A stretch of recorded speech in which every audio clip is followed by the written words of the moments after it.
जंगल में एक पेड़ पर रानी चिड़िया का घोंसला था। एक दिन कहीं से एक कौवा उड़ता हुआ आया और चिड़िया के घोंसले के पास बैठ गया। उसने चिड़िया से प्यार से बातें की और दोनों में दोस्ती हो गई। उस दिन के बाद से कौवा रोज रानी चिड़िया से मिलने आने लगा। दोनों ढेर सारी बातें करते और एक दूसरे के साथ टाइम बिताते थे। कई बार खाने की तलाश में भी साथ साथ जाते थे। एक दिन कौवा और चिड़िया खाने की तलाश में निकले। उड़ते उड़ते वो एक गांव में पहुँचे। वहाँ एक घर के आंगन में चटाई पर मिर्चें सूख रही थी। जब कौवे की नजर लाल मिर्च पर पड़ी, वो चिड़िया से बोला, देखो देखो लाल मिर्च। दोनों नीचे चटाई के पास आकर बैठ गए। चिड़िया बोली, चलो एक कंपटीशन करते हैं, देखे कौन ज्यादा मिर्चें खा पाता है। ठीक है, लेकिन जो जीता वो दूसरे को खा जाएगा। कौवा कंपटीशन के लिए तैयार हो गया। चिड़िया ने सोचा कौवा मजाक कर रहा है, इसलिए वो भी तैयार हो गई।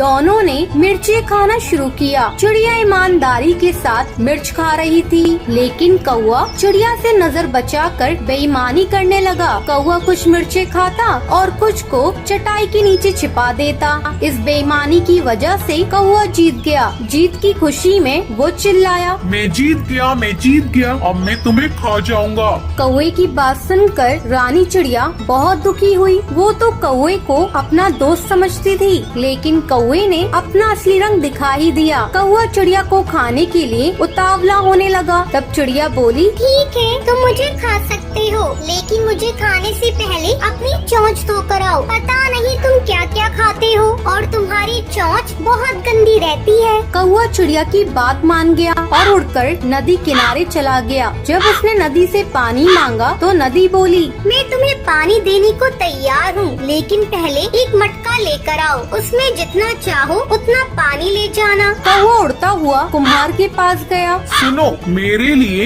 एक अच्छा सा मटका बनाओ। कुम्हार बोला, मैं तुम्हारे लिए मटका बना दूंगा, लेकिन उसके लिए मुझे मिट्टी की जरूरत होगी। अभी मेरे पास मिट्टी नहीं है, मुझे थोड़ी मिट्टी ला कर दो। कौवा उड़ता हुआ खेत में पहुंचा और अपनी चोंच से मिट्टी खोदने लगा। तभी धरती बोली, पूरी दुनिया जानती है तुम कूड़ा और गंदगी खाते हो। मैं अपनी मिट्टी पर तुम्हें चोंच नहीं मारने दूंगी। अगर तुम्हें मिट्टी चाहिए तो फावड़ा लेकर आओ। कौवा लोहार के पास गया और उससे बोला, मुझे एक फावड़ा बना कर दो। लोहार बोला, अगर तुम्हें फावड़ा चाहिए तो मुझे आग ला कर दो। कौवा पास में एक किसान के घर गया। वहाँ किसान की पत्नी खाना बना रही थी। कौवा उससे बोला, मुझे आग चाहिए। किसान की पत्नी ने चूल्हे में जलती हुई लकड़ी निकाल कर कौवे की चोंच पर रख दी। आग की चपटे उसके पंखों पर लग गई।